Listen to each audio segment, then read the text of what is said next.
r/pettyrevenge SIL brought her side guy to my wedding, so I exposed her affair. I was adjusting my veil in the bridal suite when my maid of honor burst through the door, her face flushed and eyes wide. "Girl, we have a problem," Jessica whispered, glancing over her shoulder before closing the door behind her. "A big one." My stomach dropped. It was supposed to be the happiest day of my life, and I'd already dealt with a florist delivering the wrong centerpieces and my drunk uncle trying to give an impromptu speech during cocktail hour. What else could possibly go wrong? "Please tell me the cake didn't collapse," I said, turning away from the mirror. Jessica shook her head, her expression grim. "It's about Sarah." "Sarah?" "My brother-in-law Mark's wife." I'd noticed she'd arrived at the ceremony without Mark, claiming he was home with their 6-year-old who had come down with the flu. It had seemed odd that she'd still come without him, but I was too caught up in wedding chaos to think much of it. "What about her? Do you know who she brought as her plus one?" I frowned. "Some guy from her work, I think." She mentioned something about not wanting to sit alone during dinner. Jessica's expression darkened. "That's not just some coworker, honey. I saw them together during cocktails, and trust me, they are way too comfortable with each other. Like, hands on thighs, whispering in ears, she's practically sitting in his lap comfortable." The words hit me like a slap. "You think she's having an affair?" "I don't think it, I know it. I literally watched her feed him cake from her fork while he had his hand on her lower back. No way that's platonic." My hands clenched into fists, crumpling the delicate fabric of my dress. The audacity. The absolute, breathtaking audacity. She brought her affair partner to my wedding while her devoted husband stayed home caring for their sick child. Mark was one of the sweetest men I'd ever met. He'd been nothing but kind to me since David and I started dating, always including me in family gatherings and treating me like a real sister. He worked double shifts to support Sarah's dream of going back to school, took care of the house and their daughter without complaint, and worshipped the ground Sarah walked on. And she was here, at my wedding, flaunting her betrayal in front of our entire family. "Are you absolutely certain?" I asked, though Jessica's expression already told me everything I needed to know. "I've been watching them for 20 minutes. She introduced him to your aunt as a close friend from work, but friends don't look at each other like that. And when she thought no one was looking, she literally kissed his neck." I felt sick. My beautiful wedding day, the day David and I had planned for over a year, was being used as cover for Sarah's affair. She was using the celebration of my marriage to parade around with the man she was cheating with, knowing Mark would never question why she needed a plus one to a family wedding. "Where are they now?" I asked, my voice deadly quiet. "At their table, getting cozy while everyone's mingling before dinner." "What are you going to do?" I stared at myself in the mirror, taking in the white dress, the carefully styled hair, the makeup that had taken hours to perfect. This was supposed to be about love, commitment, and family. Instead, it was being tainted by Sarah's lies and betrayal. "I'm going to make sure Mark knows exactly what kind of woman he married," I said, my voice steady despite the rage building in my chest. "At your own wedding?" I turned to face Jessica, my mind already working. "Especially at my own wedding." Jessica grabbed my arm as I started toward the door. "Wait, you need to think this through. If you're going to expose her, you have to be smart about it. You can't just march out there and start screaming accusations." She was right, but every fiber of my being wanted to storm into that reception and drag Sarah away from her boy toy by her perfectly styled hair. Instead, I forced myself to take a deep breath and think strategically. "I need proof," I said, pacing the small space. "Something undeniable that even Sarah can't talk her way out of." "What kind of proof?" Before I could answer, there was a soft knock on the door. "Emma?" "Honey, they're ready to announce you and David for the first dance," my mom called through the door. "5 more minutes." I called back, then lowered my voice. "Okay, here's what we're going to do. I need you to get your phone and start documenting everything. Pictures, video if you can be discreet about it. I want evidence of how they're acting together." Jessica nodded, already pulling out her phone. "What else?" "Find out his name. Talk to other people at their table, see what Sarah's been telling everyone about him. Get details." "And then what?" "You're going to call Mark right now and tell him his wife is cheating?" I paused, considering. That had been my first instinct, but Jessica was right to question the timing. "No. Mark's home with a sick kid, and he's probably already feeling terrible about missing the wedding. I won't ruin his night over the phone." "So what's your endgame here?" Another knock interrupted us, more insistent this time. "Emma?" "Everyone's waiting," Mom called again. "Coming." I smoothed my dress and checked my reflection one final time. To anyone looking, I was a glowing bride ready to dance with her new husband. Inside, I was plotting my sister-in-law's downfall. "I'm going to let Sarah dig her own grave tonight," I told Jessica quietly. "Let her get comfortable, let her think she's gotten away with it. Document everything, and tomorrow, Mark gets a full report complete with evidence." "That's actually pretty brilliant," Jessica admitted. "Devious, but brilliant. She made her choice when she decided to disrespect my wedding and my family. Now she gets to live with the consequences." We walked toward the reception together, Jessica peeling off to grab her camera while I made my way to David, who was waiting by the dance floor looking confused and slightly worried. "There you are," he said, taking my hands. "Everything okay? You look intense." I forced a smile, not wanting to burden him with this drama on our wedding night. "Just wedding nerves. Let's dance." As we moved onto the floor and the music started, I caught sight of Sarah's table over David's shoulder. She was leaning against her date, laughing at something he whispered in her ear while his hand rested possessively on her thigh. The sight made my stomach turn, but I kept smiling and swaying to the music. "I love you, Mrs. Patterson," David murmured against my ear. "I love you too," I whispered back, meaning every word. But even as we danced our first dance as husband and wife, part of my mind was calculating how to make Sarah pay for tainting this moment. She thought she was so clever, using my wedding as her cover story. By tomorrow, she'd realize it was the biggest mistake of her life. The song ended and guests started joining us on the dance floor. I spotted Jessica across the room, phone discreetly angled towards Sarah's table, already building the case that would destroy Sarah's marriage. Perfect. The rest of the evening became a carefully orchestrated performance. I smiled, laughed, and danced with relatives while keeping one eye constantly on Sarah's table. Every stolen caress between her and her mystery man felt like another nail in the coffin I was building for her. During the dinner service, I made my rounds to greet guests, strategically timing my approach to Sarah's table. She looked radiant in her emerald green dress, playing the part of the devoted family member celebrating her new sister-in-law. Emma. Sarah stood and pulled me into a hug that made my skin crawl. The ceremony was absolutely beautiful. I'm so sorry Mark couldn't make it. He's been worried sick about Lily all day. The lie rolled off her tongue so effortlessly. I wondered how many others she'd told Mark over the months, maybe years. Of course, family comes first, I replied sweetly. How is she feeling? Still running a fever, poor thing. Mark's been such an angel, taking care of her so I wouldn't have to miss your special day. She turned to the man beside her, who had been watching our exchange with mild interest. This is Daniel, from my marketing team. Daniel, this is the beautiful bride. Daniel stood and shook my hand with a kind of firm grip that lingered just a second too long. He was handsome in a generic way, tall, dark hair, expensive suit. The kind of man who probably thought his charm was irresistible. Congratulations, he said, his eyes doing a quick once-over that made me want to shower. Sarah's told me so much about the family. All good things, I hope, I managed, fighting the urge to ask exactly how much Sarah had shared during their intimate moments. Oh, absolutely. She's very fond of everyone, especially her husband. Mark, right? She talks about him constantly. The sheer boldness of it took my breath away.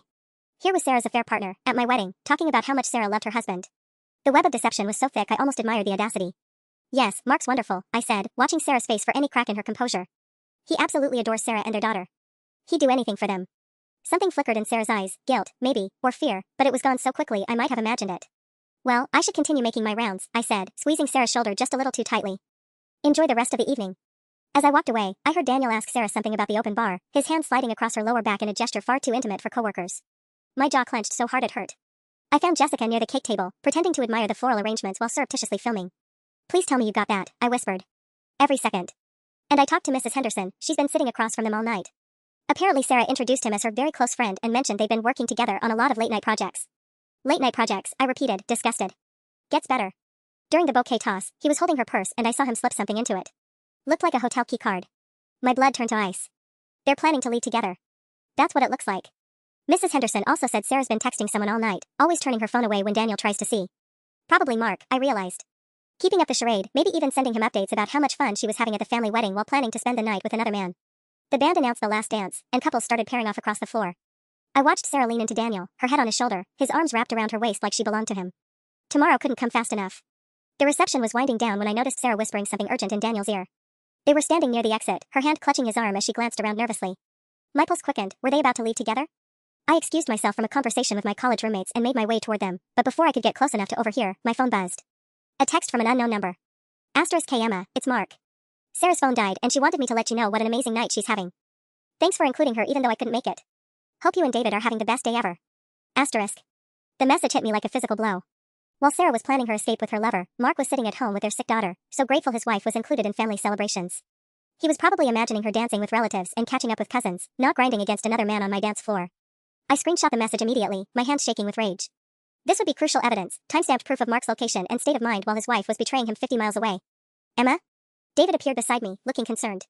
You've gone pale. What's wrong? I showed him the text without explanation, and watched his expression shift from confusion to understanding to fury. Are you fucking kidding me? He whispered, his eyes finding Sarah across the room. She's texting him through you while she's here with that guy? Apparently her phone died, I said bitterly. Convenient excuse for why she can't answer if he calls. David ran a hand through his hair, messing up the style that had looked perfect all day. Jesus, Emma. This is so messed up. Should we say something now?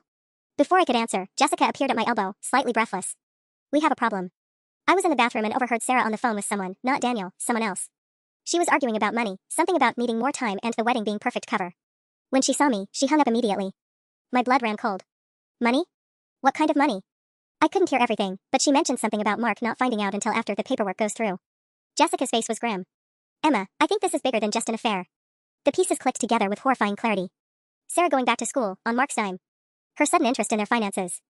The way she'd been encouraging Mark to work more overtime lately, claiming they needed the extra money for Lily's future. She's planning to leave him, I breathed. The affair isn't just cheating, she's setting up her exit strategy. David's jaw tightened. Using his money to fund her escape. And she brought her affair partner to our wedding to celebrate, I added, feeling sick. God knows what she's been telling Daniel about Mark, probably painting herself as the victim in an unhappy marriage. Look, Jessica hissed, grabbing my arm. Sarah and Daniel were definitely leaving now, making their way toward the coat check. Sarah had that fake smile plastered on her face as she said goodbye to a few lingering relatives, playing the part of the dutiful sister-in-law heading home to relieve her devoted husband. I have to do something, I said, starting forward. I can't let her just walk out of here. David caught my wrist. Babe, think about this. If you confront her now, here, it becomes about our wedding. Forever. Every time someone remembers tonight, they'll remember the drama, not the celebration. He was right, but every instinct screamed at me to expose her right now, in front of everyone. To strip away her mask and show the family exactly who Sarah really was. Besides, Jessica added quietly, we need to tell Mark first. He deserves to hear it from people who care about him, not to find out because his wife got caught at a wedding. Take down her license plate, I instructed Jessica through gritted teeth. I want to know where they're going. As Sarah and Daniel disappeared into the night, I forced myself to smile and accept congratulations from departing guests, all while my mind raced with plans for tomorrow's reckoning. The next morning hit me like a truck. What should have been a blissful post-wedding glow was instead consumed by fury and planning Sarah's downfall. David and I had barely slept, both of us replaying every disgusting moment from the reception. My phone buzzed at 7 a.m. with another text from Mark. Sarah got in really late last night, said you guys partied until almost 2 a.m. She's still sleeping but wanted me to thank you again for such a beautiful wedding. Lily's fever finally broke around 3, so we're all exhausted but relieved. Asterisk. I stared at the message, my stomach churning. Sarah had rolled into her house at 2 a.m. after her hotel rendezvous while Mark was up all night with their sick daughter. The level of selfishness was breathtaking. But as I started typing a response, Jessica called with news that made everything infinitely worse. I followed up on that license plate, she said without preamble. Daniel's car is registered to a Daniel Morrison. I did some digging on social media, and Emma, he's married. The phone nearly slipped from my hands. What? Wife, 2 kids, nice house in the suburbs. Posted a family photo just 3 days ago with the caption my whole world. His Facebook says he works at the same marketing firm as Sarah, but get this, his wife thinks he was at a work conference this weekend. I sank onto the couch, overwhelmed. This wasn't just Sarah destroying her own family, she was helping Daniel destroy his too. 2 marriages, 3 children, all collateral damage for whatever sick thrill they got from their affair. There's more, Jessica continued. I called the hotel they went to, pretending to be Daniel's wife looking for his lost watch. They confirmed he checked out this morning but had registered for a 2-night stay under his real name. Emma, they were planning to spend your entire wedding weekend together. My hands shook with rage. While Mark worked double shifts and cared for their sick child, Sarah had planned a romantic getaway with her married lover, using my wedding as the perfect cover story. David emerged from the shower, took one look at my face, and immediately sat beside me. What now? I filled him in on Jessica's discoveries, watching his expression grow darker with each detail. By the end, he was pacing our bedroom like a caged animal. We have to tell Mark today, he said. This has gone way beyond just catching them at the wedding. She's actively planning to destroy his life. But as we debated how to approach Mark, my phone rang. Mark's name flashed on the screen, and my heart stopped. Hey Emma, Mark's voice was strained, exhausted. Sorry to bother you the day after your wedding, but I need to ask you something weird. Of course, what's up? I tried to keep my voice normal. Sarah's acting really strange this morning. She came home last night saying she'd had such a wonderful time, but now she seems guilty? Like she's avoiding eye contact and being overly nice. Did something happen at the reception? Did she have too much to drink or say something inappropriate? The irony was devastating. Mark's instincts were telling him something was wrong, but he was so trusting, so loving, that he was giving Sarah every possible excuse. Mark. I started, then stopped. How do you destroy someone's world over the phone? She also got a text this morning that made her go white as a sheet, Mark continued. When I asked about it, she said it was just work drama, but Emma, I've never seen her look scared like that. My blood ran cold. What kind of scared? Like someone was threatening her. She's been pacing around the house, checking her phone constantly. I'm probably overthinking it because I'm tired, but combined with how weird she's been acting. He trailed off, and I could hear the worry in his voice. Mark, I said carefully, I think we need to talk. In person. The silence stretched for several long seconds. When Mark spoke again, his voice was different, harder, more alert. Emma, what happened at your wedding? The weight of Mark's question hung in the air like a death sentence. I could hear Lily chattering in the background, probably asking for breakfast, blissfully unaware that her world was about to implode. Mark, this isn't something we should discuss over the phone, I said, gripping David's hand so tightly my knuckles went white. Can you come over? Maybe bring Lily, she and David could watch cartoons while we talk. Another long pause. Emma, you're scaring me. Just tell me, did Sarah do something at your wedding? Before I could answer, I heard Sarah's voice in the background, sharp and panicked. Who are you talking to? Mark, give me the phone. I'm talking to Emma, Mark said, his voice moving away from the receiver. She wants us to come over. No. Sarah's voice was clearer now, closer to the phone. Mark, hang up. We need to talk first. My heart hammered against my ribs. Sarah knew. Somehow, she'd figured out that she'd been caught, and now she was trying to control the narrative before Mark could hear the truth. Sarah, I'm having a conversation, Mark said, and I could hear the confusion in his voice. What's wrong with you this morning? Mark, listen to me, I said quickly, knowing I might not get another chance. Don't let Sarah leave the house. Whatever she's about to tell you, whatever excuse she's preparing, there's more to the story. Emma, shut up. Sarah's voice came through crystal clear now, she grabbed the phone. Stay out of our marriage. The line went dead. I stared at my phone in shock, then immediately tried calling back. It went straight to voicemail. She turned his phone off, I said to David, who was already reaching for his keys. We're going over there now, he said grimly. The 20-minute drive to Mark and Sarah's house felt like hours. Jessica met us there, having brought printed copies of every photo and screenshot she'd collected. The evidence was damning: intimate touches, stolen kisses, hotel receipts, even a photo of Daniel slipping that keycard into Sarah's purse. Mark's car was still in the driveway, but when we knocked, no one answered. David tried calling Mark's phone again, still off. They're in there, Jessica said, peering through the front window. I can see movement in the kitchen. As if summoned by her words, the front door suddenly flew open. Mark stood there looking haggard, his hair disheveled and his eyes red-rimmed. Behind him, I could see Sarah pacing frantically, her phone pressed to her ear. Emma, Mark said quietly, Sarah says you're trying to cause problems in our marriage because you're jealous of our relationship. She says you've always resented her. The audacity took my breath away. Even caught red-handed, Sarah was trying to paint herself as the victim. Mark, that's not true, I said gently. Can we please come in? I have things to show you. He doesn't want to see your lies. Sarah appeared behind Mark, her face flushed and wild. Mark, I told you what happened. Emma's been drinking since the wedding and she's trying to break us up.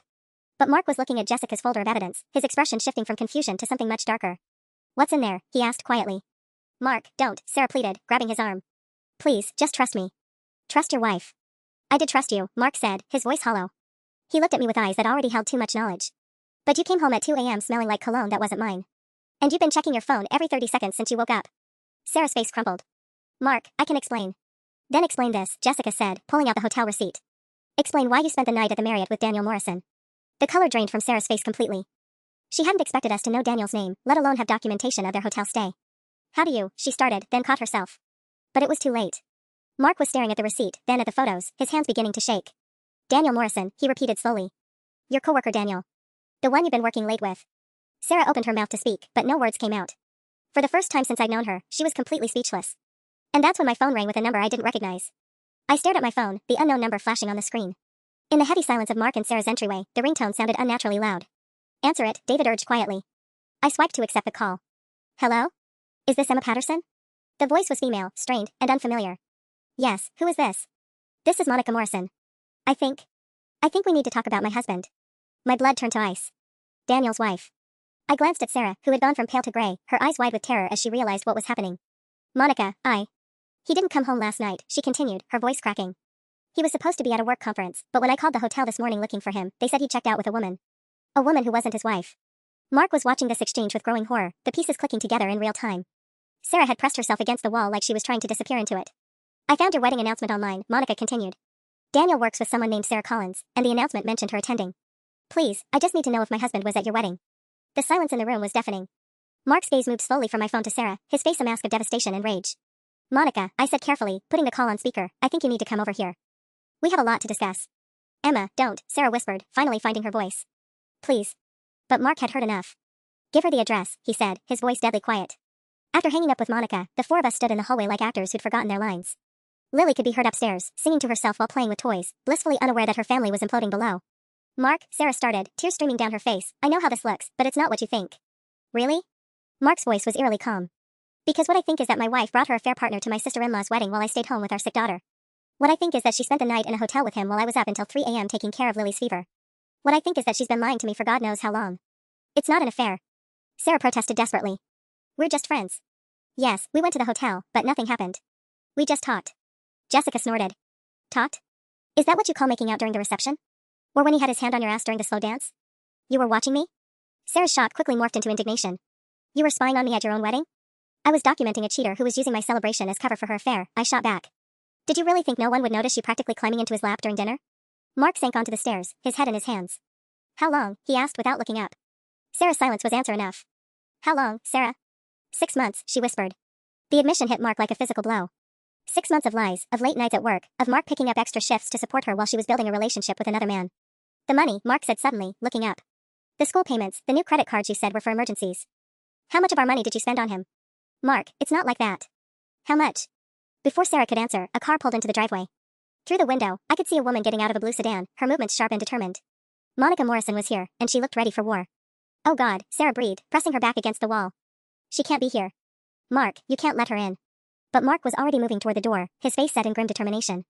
Actually, he said, reaching for the handle, I think it's time everyone told the truth. When Mark opened the door, Monica Morrison stepped inside like a woman possessed. She was petite, probably in her early 30s, with blonde hair pulled back in a messy ponytail and mascara streaked down her cheeks. But her eyes burned with a fury that made even David take a step back. You must be Sarah, she said, her voice deceptively calm as her gaze locked onto my sister-in-law. I've heard so much about you. Sarah pressed herself further against the wall, looking like she wanted to bolt. I don't know what Daniel told you, but... Daniel didn't tell me anything, Monica cut her off sharply. Because Daniel is a coward who's been lying to both of us. But hotel security cameras don't lie. And neither do credit card statements. She pulled out her phone and began scrolling through what looked like bank records.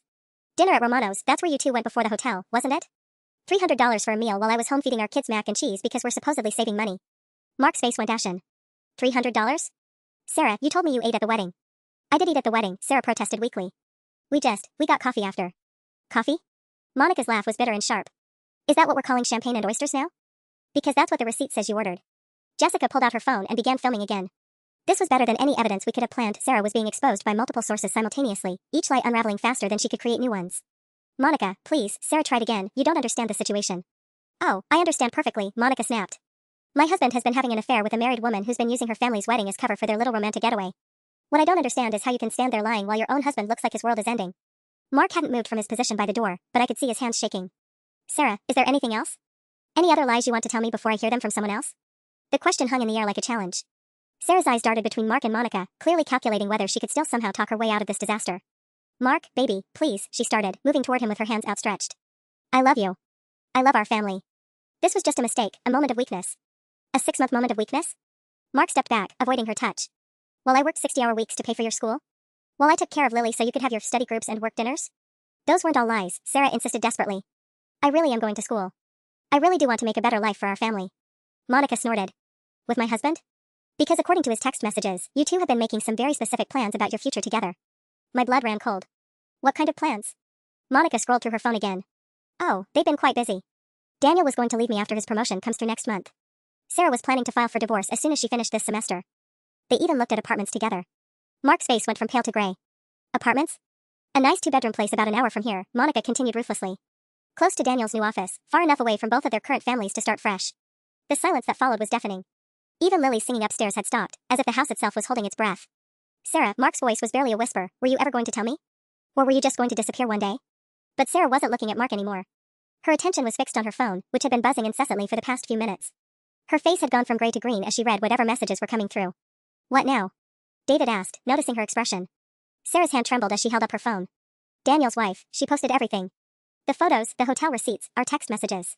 She tagged both our companies and... Her voice broke, she tagged Mark. Monica smiled grimly. I figured if my marriage was over, everyone might as well know why. The nuclear option. Sarah wasn't just losing her husband and her affair partner, she was about to lose her job, her reputation, and any chance of controlling the narrative. Mommy? Lily's small voice called from the top of the stairs. Why is everyone yelling? We all froze, remembering that there was an innocent child in this house who was about to have her world turned upside down. I'll get her, Mark said quietly, but as he started up the stairs, Sarah's phone rang. She answered it automatically, then immediately wished she hadn't when she put it on speaker by mistake. Sarah Collins? The voice was professional, clipped. This is HR calling from Morrison and Associates. Sarah's face went white as the HR representative's voice filled the room through her phone speaker. Ms. Collins, we need you to come in immediately to discuss some serious allegations that have been brought to our attention regarding your conduct with a colleague. I can explain, Sarah stammered, frantically trying to take the call off speaker while we all listened. There's been a misunderstanding. Ma'am, we have documentation of an inappropriate relationship with Daniel Morrison that appears to have involved company resources and fraudulent expense reports. We need to discuss this in person before we proceed with any disciplinary action. Mark's jaw clenched. Company resources? We'll expect you in our office by noon today, the HR representative continued. Failure to appear will result in immediate termination. The line went dead, leaving us in stunned silence. Sarah stared at her phone like it had personally betrayed her. Company resources, Monica repeated with vicious satisfaction. Let me guess, those romantic dinners were expensed as client meetings. The hotel stays marked as business travel? Sarah's silence was confirmation enough. She hadn't just been cheating, she'd been stealing from her employer to fund the affair. Jesus Christ, Sarah, Mark breathed. How much? How much company money did you steal? It wasn't stealing. Sarah protested desperately. It was just creative accounting. Daniel said everyone does it. Daniel said? I couldn't help myself. So this was his idea? No. I mean, yes, but not like that. He just showed me how to make our relationship look legitimate for tax purposes. Monica laughed bitterly. Tax purposes? You mean fraud. You mean my husband taught you how to commit fraud so your affair could be a business write-off. The absurdity of it was almost overwhelming. Sarah and Daniel hadn't just destroyed 2 marriages, they'd potentially committed felonies in the process. Mommy, I'm hungry, Lily called again from upstairs, her voice smaller now, sensing the tension even if she couldn't understand it. Mark started toward the stairs, but Sarah grabbed his arm. Mark, please, we need to figure this out before you talk to Lily. She can't know about this. Figure what out? Mark's voice was ice. Figure out how to explain that Mommy is a lying cheat who stole money to pay for her boyfriend? Figure out how to tell her we can't afford her school anymore because you might be going to jail? Jail? Sarah's voice cracked. Mark, it won't come to that. I'll pay the money back. With what money? Mark yanked his arm free. The money you spent on hotel rooms? The money you were planning to use to start your new life with Daniel? Before Sarah could answer, her phone buzzed with a text. She glanced at it and her face somehow managed to go even paler. What now? David asked. Sarah's voice was barely a whisper. Daniel's been fired. Security escorted him out this morning. Good, Monica said sharply. I hope they prosecute him for every penny. You don't understand, Sarah continued, reading more messages. He's saying it was all my idea. The expenses, the fake business trips, everything. He's telling HR that I seduced him and convinced him to help me embezzle money. The room erupted. That coward. Monica shouted. Are you kidding me? Mark's voice was incredulous. Your boyfriend is throwing you under the bus? Sarah was frantically scrolling through more messages, her breathing becoming rapid and shallow. He's blocked my number. His lawyer sent a message saying he won't be in contact anymore and that I should prepare to take full responsibility for the financial irregularities. Jessica let out a low whistle. Wow. Your affair partner is really committed to you. This keeps getting better, I muttered, watching Sarah's entire world collapse in real time. But the worst part was Lily's small voice floating down the stairs. Daddy? Is Mommy in trouble? Mark closed his eyes, and I saw his shoulders shake slightly before he composed himself. Yeah, sweetheart, he called back softly. Mommy's in big trouble. The next few minutes felt like watching a slow-motion car crash. Sarah collapsed onto the couch, her phone buzzing with what I could only assume were more career-ending notifications. Monica was pacing the living room like a caged tiger, muttering about lawyers and revenge. And Mark. Mark was just staring at the wall like he was trying to process the complete destruction of his life. Daddy, can I come down now? Lily's voice drifted from upstairs, sweet and innocent and completely oblivious to the nightmare unfolding below. Just a few more minutes, baby, Mark called back, his voice cracking slightly. Daddy's handling some grown-up stuff. That's when Sarah's phone rang again. This time, when she saw the caller ID, she actually whimpered. Who is it now? David asked, though honestly, I wasn't sure how much worse this could get. My parents, Sarah whispered, staring at the phone like it was a bomb. Monica tagged them in the Facebook post. I felt a stab of something that might have been pity if I wasn't still furious about my wedding being used as cover for this mess. Sarah's parents lived 3 hours away and thought she was the perfect daughter with the perfect marriage. Answer it, Mark said flatly. They'll find out eventually anyway. Sarah's hand trembled as she accepted the call. Hi, Mom. Even from across the room, we could hear her mother's voice, high-pitched and frantic. Sarah Elizabeth Collins, what in God's name is all over Facebook? Someone posted pictures of you with some man saying you're having an affair? Mom, I can explain. And there are hotel receipts, Sarah. Hotel receipts with another man's name on them. Please tell me this is some kind of horrible mistake. Sarah looked around the room desperately, as if one of us might throw her a lifeline. It's complicated, Mom. Complicated? Her mother's voice went up another octave. How is adultery complicated? Where's Mark? Is he there? Does he know about this? Mark stepped forward and spoke toward the phone. Hi, Mrs. Patterson. Yes, I'm here. And yes, I know. The silence on the other end was deafening. Then, quietly, Mark, honey, how are you holding up? I've been better, Mark said with devastating understatement. But I'm more worried about Lily right now. That broke something in Sarah's mother. We could hear her crying through the phone. Oh, that sweet baby. Sarah, how could you do this to your family? Mom, please. Your father and I are driving down there right now.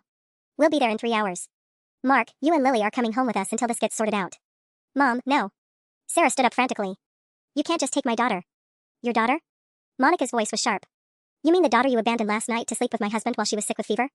Sarah's mother must have heard that because her voice came through the speaker cold as ice. Who was that, Sarah? That's Monica Morrison, Mark said before Sarah could answer. Daniel's wife. Another long silence. Then, she's there? The other woman's family is there? The other woman? Monica laughed bitterly. Lady, your daughter is the other woman. My husband has been married to me for 8 years. What happened next was like watching a nuclear explosion in slow motion. Sarah's mother started screaming through the phone, at Sarah, at Monica, demanding explanations and threatening lawsuits. Monica started yelling back, reading more text messages that apparently detailed Sarah and Daniel's future plans. Sarah was sobbing, trying to defend herself to everyone simultaneously. And through it all, Mark just stood there, watching his life disintegrate while his daughter called for him from upstairs. That's enough. David finally shouted, and everyone went quiet. There's a kid up there who doesn't need to hear any of this. He was right. Lily had started crying, not the hurt cry of a sick child, but the scared cry of a little girl who knew something terrible was happening to her family. Mark's face crumpled. I have to go to her, he said quietly. Sarah, when I come back down, I want everyone gone except your parents when they get here. We need to figure out what we're telling Lily, and we need to do it without an audience. Mark, please, Sarah reached for him again. Can't we talk about this privately? Work something out? He looked at her like she was a stranger. Work something out? Sarah, you spent 6 months planning to leave me. You stole money from your company to fund your affair. You brought your boyfriend to Emma's wedding while I was home with our sick daughter. His voice was getting steadier, stronger. What exactly do you think we're going to work out? Sarah opened her mouth, but Mark was already heading upstairs to comfort Lily. As his footsteps faded, Sarah turned to me with desperate eyes. Emma, please. Your family. Help me fix this. I stared at her, remembering the sight of her grinding against Daniel on my dance floor while Mark sent worried texts about their daughter's fever. You're right, Sarah. I am family, I said quietly. Mark's family. Lily's family. And you chose to destroy that the moment you decided my wedding was the perfect cover for your affair. Her face crumpled, but I wasn't done. You made your choice when you picked Daniel over your daughter's bedside. Now live with it. The sound of Mark's voice upstairs, gentle and soothing as he comforted Lily, made Sarah flinch like she'd been slapped. She was sitting on her own couch, surrounded by the wreckage of her life, listening to her husband be the parent she should have been. I need to call a lawyer, she said suddenly, fumbling for her phone with shaking hands. Good luck with that, Monica said coldly. My attorney says most lawyers won't touch fraud cases unless you can pay a substantial retainer up front. How's your savings account looking? Sarah's face went white. Our savings account. What about it? I asked, though I was pretty sure I didn't want to know. I borrowed from it. For school expenses. Her voice was barely a whisper. And some other things. How much? David's question was quiet but deadly serious. Sarah wouldn't meet anyone's eyes. Most of it. The silence was deafening until Monica started laughing, a harsh, bitter sound that made my skin crawl. Oh, this is perfect. So not only did you steal from your company and destroy 2 marriages, but you also cleaned out your family's emergency fund to play house with my husband. It wasn't like that. Sarah protested, but even she seemed to realize how hollow the words sounded. That's when my phone buzzed with a text from an unknown number. Asterisk, this is Daniel Morrison. We need to talk. Meet me at Starbucks on 5th Street in an hour. Come alone. Asterisk. I showed the message to David, whose jaw immediately clenched. Absolutely not. Wait, Monica said, reading over my shoulder. That bastard wants to meet? After throwing Sarah under the bus and blocking her number, now he wants to talk? Sarah's head snapped up. Daniel texted you? What did he say? I held up the phone, watching her face cycle through hope, confusion, and hurt as she realized her affair partner was trying to contact me instead of her. He probably wants to convince Emma to stay quiet, Jessica said grimly. Or maybe he's planning to blame everything on you to Emma's face. I'm going, I decided.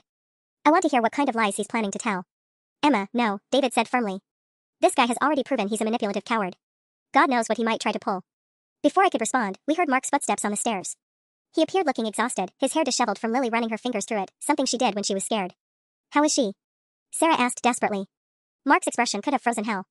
She knows something's wrong. She keeps asking why everyone was yelling and when you're coming upstairs to see her. He paused, studying Sarah's tear-streaked face. What do you want me to tell her? Tell her I'll be up in a minute, Sarah said, starting to rise. No. Mark's voice was flat. I meant, what do you want me to tell her about why her mommy won't be living here anymore? The words hit Sarah like a physical blow. She sank back onto the couch, the reality finally sinking in that this wasn't something she could cry or manipulate her way out of. Mark, please don't make any permanent decisions right now, she whispered. You're angry, and rightfully so, but we can get counseling. We can work through this. Can we work through the felony fraud charges? Mark asked quietly. Can we work through the fact that you were planning to abandon your daughter? Can we work through the fact that I'll never be able to trust a single word that comes out of your mouth? Sarah's phone buzzed with another message, this one making her gasp out loud. What now? Monica asked wearily. My school, Sarah breathed, staring at the screen. They want to see me immediately to discuss my scholarship eligibility in light of the allegations. The dominoes just kept falling, each one taking another piece of Sarah's life with it. And upstairs, Lily was still waiting for her mommy to come explain why her world was falling apart. The next text that came through nearly made Sarah drop her phone entirely. This time, it wasn't from HR or her school or even another family member who'd seen Monica's social media explosion. Oh God, Sarah whispered, her face going ashen. It's my landlord. Your landlord? Mark's voice was sharp. What does he want? Sarah's hands were visibly shaking as she read the message aloud. Mrs. Collins, I've received several calls this morning about disturbances and illegal activities associated with your residence. We need to discuss your lease immediately. Monica snorted. Let me guess, someone saw the Facebook posts and recognized your address. Bad publicity travels fast in small communities. But that wasn't the worst part. Sarah kept reading, her voice getting smaller with each word. He says there are also questions about late rent payments and he needs to verify our income sources given the fraud allegations. Mark's face went through several emotions before settling on grim resignation. How late are we on rent, Sarah? The silence stretched until Jessica cleared her throat. Should we give you privacy for this conversation? No, Mark said flatly. I'm tired of privacy. I'm tired of secrets. Sarah, how late are we on rent? 2 months, she whispered. But I was going to catch it up after my next paycheck. Your next paycheck? Monica's laugh was sharp and bitter. Honey, you just got fired for embezzlement. There is no next paycheck. That's when my phone rang again, and Daniel Morrison's name flashed on the screen. This time, I answered immediately, putting it on speaker before anyone could object. Well, I said coldly. If it isn't the coward himself. Emma, I know you're angry, but you need to listen to me. Daniel's voice was strained, desperate. Sarah is dangerous. She's been manipulating this entire situation. The audacity was breathtaking. Dangerous? You mean the woman whose life you just destroyed to save your own skin? You don't understand, Daniel pressed on. She threatened to expose our relationship unless I helped her with the expense reports. She said she'd tell Monica everything and ruin my career if I didn't cooperate. Sarah shot to her feet like she'd been electrocuted. That's not true. You approached me about the expenses. You said it was easy money. I'm recording this conversation, Monica announced loudly toward the phone. Keep talking, Daniel. I want my lawyer to hear every lie. Monica, please, Daniel's voice shifted, becoming the wheedling tone of a caught child. You have to believe me. I made mistakes, but Sarah was the mastermind. She planned everything.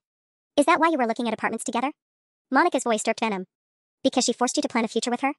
The line went quiet for several long seconds. When Daniel spoke again, his voice was different, harder, more calculating. Those apartment visits were her idea. I was trying to figure out how to end things without her destroying my marriage. She's unstable, Emma. She's been stalking me, threatening my family. Liar. Sarah screamed, lunging for my phone. You said you loved me. You said you wanted to build a life together. I have recordings of our conversations, Daniel continued, ignoring Sarah's outburst. Hours of her planning how to leave Mark, how to take him for everything in the divorce. She even talked about making sure Lily would choose to live with her instead of him. Mark's face went from gray to white. What did you just say? She was planning to turn your daughter against you, Mark. Make you look like the absent father while she played the struggling single mom. It's all on the recordings. The room erupted into chaos.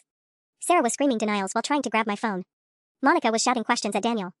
Mark was staring at Sarah like she'd just grown horns. And upstairs, Lily started crying again, harder this time, the scared sobs of a child who knew her world was ending but didn't understand why. Daddy. Lily's voice cut through all the shouting. Daddy, I'm scared. That broke something in Mark. Everyone out, he said quietly, but his voice carried absolute authority. I don't care where you go, but everyone leaves my house right now except Sarah. She and I are going to have one final conversation, and then I'm taking my daughter somewhere safe. The silence that followed Mark's order was deafening. David squeezed my shoulder, Jessica gathered her evidence folder, and Monica headed toward the door with one last venomous look at Sarah. But as we reached the threshold, Sarah's phone rang again, and the caller ID made everyone freeze. It's the police, Sarah whispered, her face going white as paper. Mark's jaw tightened. Answer it. This is Detective Rodriguez with the Financial Crimes Unit. The voice was crisp and professional when Sarah put it on speaker with trembling hands. We need to speak with Sarah Collins regarding allegations of embezzlement and fraud. Can you come to the station voluntarily, or do we need to send a unit to bring you in? The words hung in the air like a death sentence. Monica actually smiled, a cold, satisfied expression that made my skin crawl. I need to call a lawyer first, Sarah stammered. That's your right, ma'am. But we'll need to speak with you today regardless. These are serious charges, and we have substantial evidence including falsified expense reports and fraudulent business claims. After the detective hung up, the silence stretched until Lily's small voice drifted downstairs. Mommy?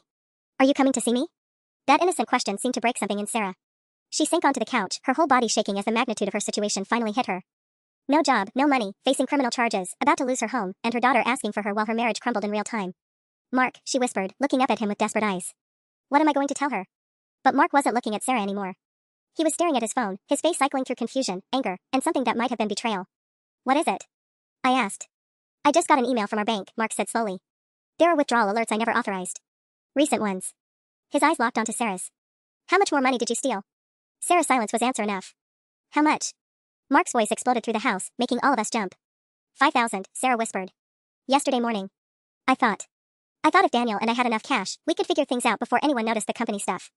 The betrayal on Mark's face was devastating to witness. Yesterday morning. While Lily had a fever and I was getting ready to take care of her alone so you could go to the wedding. His voice dropped to a whisper. You stole our money to fund your escape plan the same day I was grateful you'd get to celebrate with family.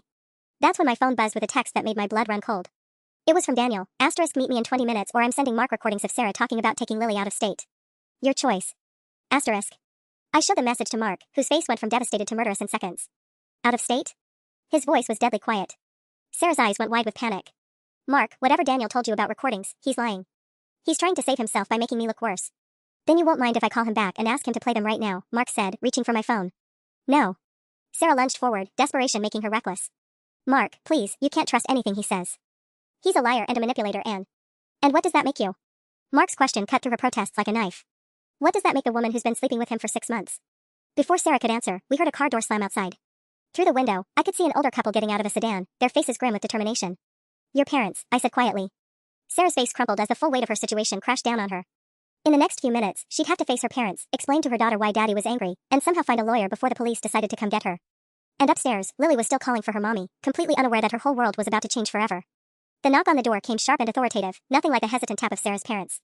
Through the window, I could see 2 police officers standing on the porch, their expressions professional but stern. Oh God, Sarah breathed, pressing herself against the wall. They're here.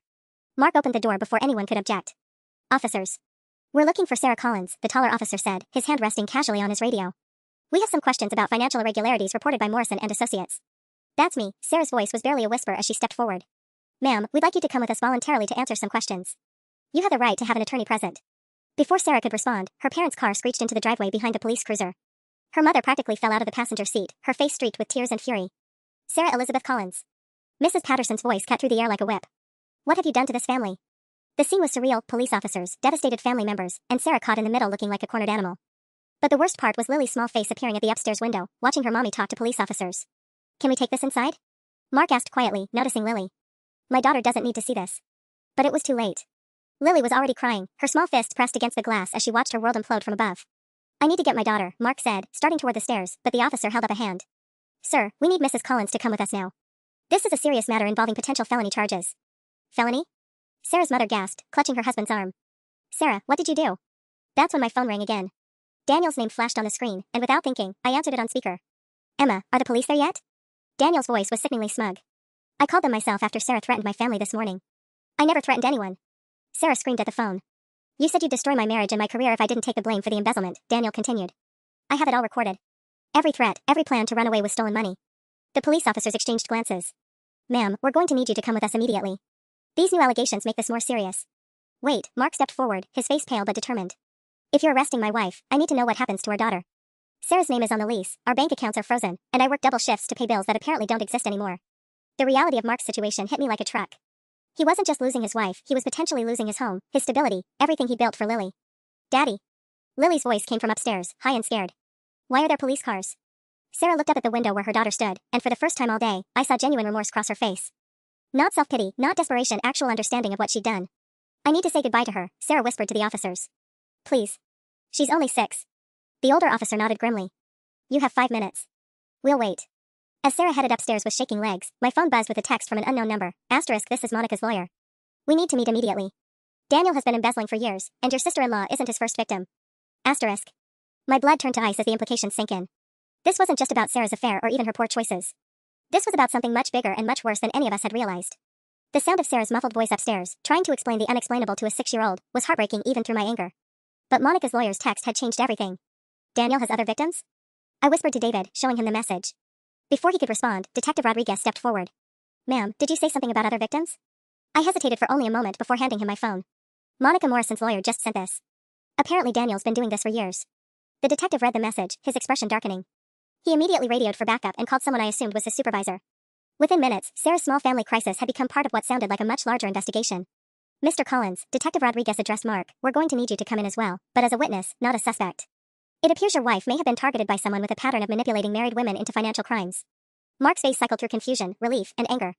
You're saying she's a victim? I'm saying this situation is more complicated than it initially appeared. We'll know more after we interview both Mrs. Collins and Mr. Morrison. Sarah appeared at the top of the stairs, Lily's small hand clutched in hers. My niece's face was puffy from crying, but she seemed calmer now. Daddy, Lily said in her small voice, Mommy said she made some big mistakes and has to go fix them. She said you're going to take care of me. The simplicity of a 6-year-old's understanding somehow made everything more heartbreaking. Sarah knelt down and hugged her daughter fiercely. I love you so much, baby girl. Daddy's going to explain everything when I get back, okay? Okay, Mommy. Lily turned to Mark. Daddy, can we have pancakes for dinner? Yeah, sweetheart, Mark's voice cracked slightly. We can have whatever you want. As the officers led Sarah away, her mother following behind while sobbing, I felt an unexpected mix of emotions. Yes, Sarah had betrayed her family and used my wedding as cover for her affair. But if Daniel had been systematically targeting and manipulating women into financial crimes, then Sarah was both perpetrator and victim. My phone buzzed with an update from Monica. Asterisk, Daniel confessed to everything to try to get a plea deal. Apparently he's done this with 4 other women over the past 3 years. Sarah was just the latest. Asterisk. 3 months later, I sat in a courtroom watching Sarah accept a plea deal for her role in the embezzlement scheme.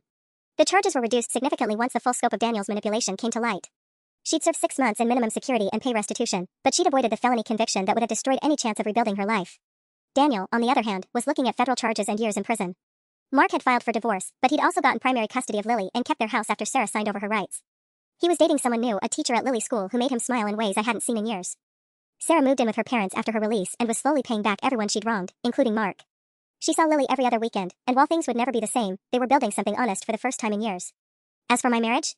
David and I had learned that sometimes the worst situations reveal people's true characters. We'd grown stronger watching Mark find his courage and Sarah face her consequences. And I'd learned that revenge sometimes serves itself, you just have to be patient enough to watch it unfold.